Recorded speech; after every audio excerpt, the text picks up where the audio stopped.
আসসালামু আলাইকুম রহমতুল্লাহি ওয়া বারাকাতুহু। কিছু গুরুত্বপূর্ণ কিছু কথা।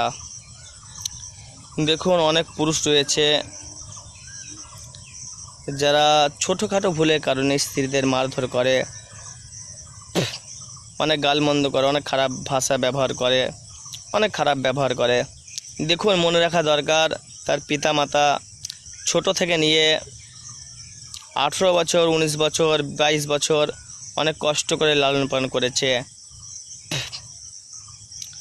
এবং দেখা শিক্ষা লেখাপড়া শিখিয়েছে, অনেক কাজ শিখিয়েছে। তারপরে 20 বছর পরে যখন ও মেয়েটাকে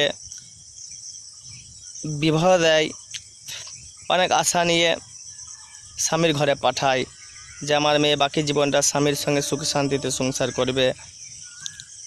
কিন্তু বেশিরভাগ মেয়ে আর সমাজে এরকম পরিস্থিতি দাঁড়িয়েছে যে স্বামীরা স্ত্রীদের সঙ্গে খারাপ ব্যবহার করে না, অনেক খারাপ ব্যবহার করে, ভালো ব্যবহার করে না। দেখুন, ইসলামের নির্দেশ হলো, যদি আপনাদের স্ত্রীগণ আপনাদের পছন্দ না হয় তা ভালো গুণের দিকে লক্ষ্য করুন। হাকিমুল উম্মাহ মুজাদ্দেদে মিল্লাত হজরত মাওলানা আশরাফ আলী থানভী রহমতুল্লাহ আলাই কিতাবের মধ্যে একটি বুজুর্গের ঘটনা উল্লেখ করেছে। একটি ঘটনা লিখেছেন, একজন বুজুর্গ ব্যক্তি ছিল, তার স্ত্রী সকল সময় গালমন্দে মেতে থাকতো, সকল সময় ঝগড়াঝাড়িতে মেতে থাকতো।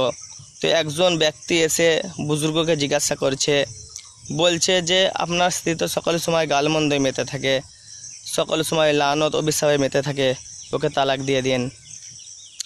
তো বুজুর্গ ব্যক্তিটা বললেন, দেখুন, তালাক দেওয়া তো অনেক সহজ কাজ, চাইলেই তালাক দিতে পারি।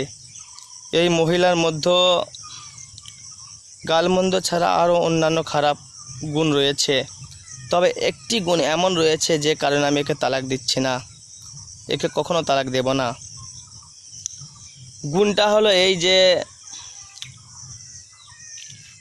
প্রশাসন যদি আমাকে ধরে নিয়ে যায় জেলখানায়, আমাকে 50 বছর যদি জেলখানায় রাখে, আমার বিশ্বাস 50 বছর পরে আমি আসবো, যখন আমার স্ত্রীকে যেখানে রেখে গিয়েছিলাম সেখানেই থাকবে।